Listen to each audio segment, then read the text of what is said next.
Hey fellow YouTubers, today we are out for another episode of fishing, but today we are going to be doing something a little unorthodox. Today we will be fishing for the Sacramento Pikeminnow, or aka better known as the squawfish in many parts of the western states.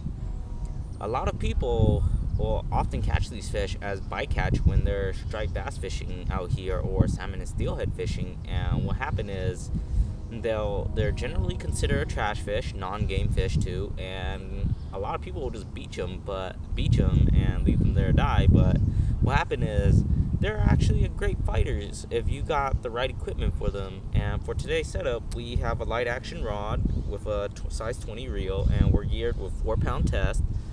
And we're going to be doing a little bit of bait soaking for them because due to the low clear water condition, we could catch them on spoons and by drifting bait such as night crawlers or cheese or salmon roe, but a majority of the time in low clear water they're going to be spooked very easily by the sounds of splashes, and we're going to try to minimize that, and we're going to try and finesse them out today. So what we have here is a basic sliding sinker setup. I have my slider with my sinker. Today I'm using a 1-ounce pyramid, and we have a bead and the swivel, so that way the fish takes off and then we'll just watch the pole go down. And for the hook, we have a circle hook that's been snelled, so the fish takes off too, it'll hook itself.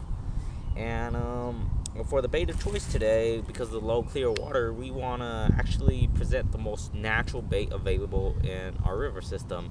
And our river system is prolific with crawdads, so of course today we're going to be using crawdads. And we're gonna put the crawdad on it, and we're gonna pretty much thread it on, and we're gonna throw it out, and we're gonna do some bait fishing, of course. And let's go out there today and see if we get some fish. Alright folks, we have a fish on. Let's see. Oh, scrappy fighter.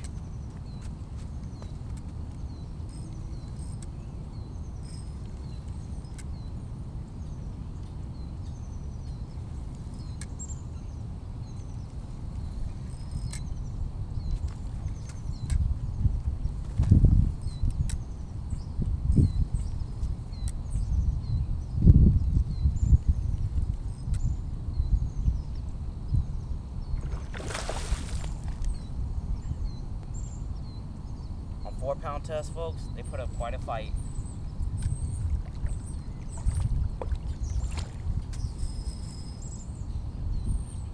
Oh, this looks good for one.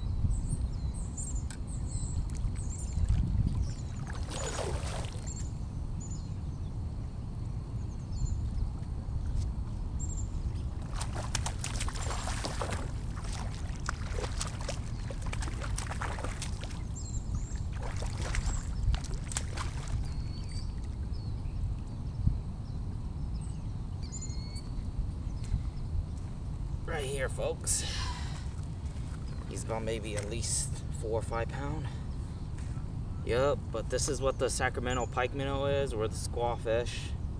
They're normally bycatches, but on 4-pound test, they're normally real great fighters. Let's get it closer for the camera. Alright, so let's let this baby go.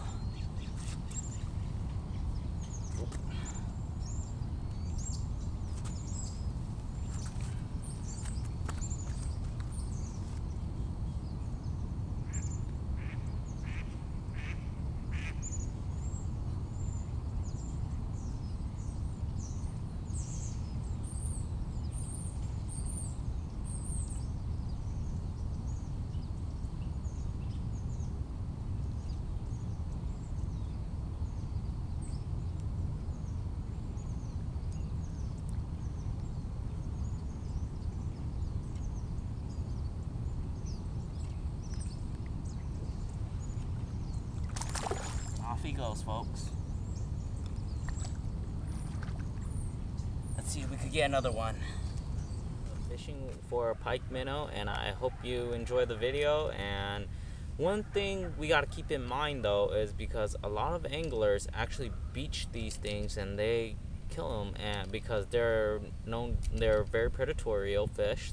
They do eat juvenile salmon still, but what they don't know is these pikeminnows actually feed the whole river system when it comes down to their offsprings, because smaller pike minnows are food source for striped bass and even juvenile steelheads.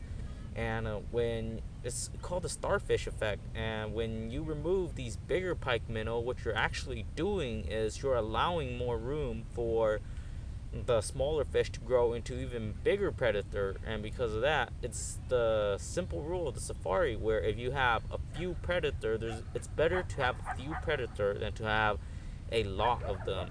And if you remove the few big pike minnow we have here in our river systems, what you're gonna get is the smaller you're gonna get a stunted population of very big pike minnows. And because of that, they really have no natural predator out here on the west coast besides the striped bass. But even a striped bass will not be able to eat a 10-pound plus pike minnow unless you have a really big 40-pound plus striped bass, and those are not very common.